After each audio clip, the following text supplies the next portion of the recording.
దాదాపు దశాబ్దం తర్వాత జరగనున్న megastar Chiranjeevi cinema audio function కోసం భారీ ఏర్పాట్లు జరుగుతున్నాయి. 2007లో వచ్చిన శంకర్ దాదా జిందాబాద్ సినిమా తర్వాత చిరు కేవలం 2 సినిమాల్లో గెస్ట్ రోల్స్ లో మాత్రమే కనిపించాడు. 2009లో వచ్చిన మగధీర, గతేడాది వచ్చిన బ్రూస్లీ సినిమాల్లో మాత్రమే చిరు చిన్న గెస్ట్ రోల్స్ లో కనిపించాడు. ఇక లాంగ్ గ్యాప్ తర్వాత చిరు కెరీర్ లో ప్రతిష్టాత్మకమైన 150వ సినిమాగా తెరకెక్కిన ఖైదీ నెంబర్ 150 నిర్మాత రామ్ చరణ్ ఈ సినిమా ఆడియో వేడుకను కనీ విని ఎరగని రీతిలో నిర్వహించేందుకు ఏర్పాట్లు చేస్తున్నాడు. ఈ వేడుకకు పవర్ స్టార్ పవన్ కళ్యాణ్ తో పాటు మెగా హీరోలంతా హాజరవుతారట.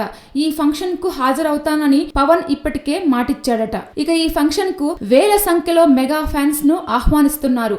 వీరికి పాస్లు కూడా జారీ చేసే ప్రక్రియను త్వరలోనే స్టార్ట్ చేయనున్నారు. వేల సంఖ్యలో ఫ్యాన్స్ సినీ పరిశ్రమ అతిరథ మహారథులను కూడా ఆహ్వానిస్తున్నారు. వీరిని ఆహ్వానించే డ్యూటీని చిరు కోడలు చెర్రీ వైఫ్ ఉపాసన తీసుకుందట. ఇక గచ్చిబౌలి స్టేడియంలో వేదిక ఏర్పాట్లను కూడా ఉపాసనే స్వయంగా పర్యవేక్షించనుందని తెలుస్తోంది. ఇప్పటి వరకు మెగాస్టార్ తో పనిచేసే దర్శకులు, నిర్మాతలు, హీరోయిన్లను ఆహ్వానించే డ్యూటీ కూడా ఉపాసనే తీసుకుందని టాక్. ఈ వేడుక నిర్వహణ, కవరేజీ తదితర విషయాల్లో ఉపాసనదే ఫైనల్ డెసిషన్ అని సమాచారం. ఏదేమైనా తన మామగారి కోసం ఉపాసన బాగానే కష్టపడుతోందన్న టాక్ ఇండస్ట్రీ ఇన్నర్ సర్కిల్లో వినిపిస్తోంది. Please subscribe. Hi, it's me Purna. Please subscribe.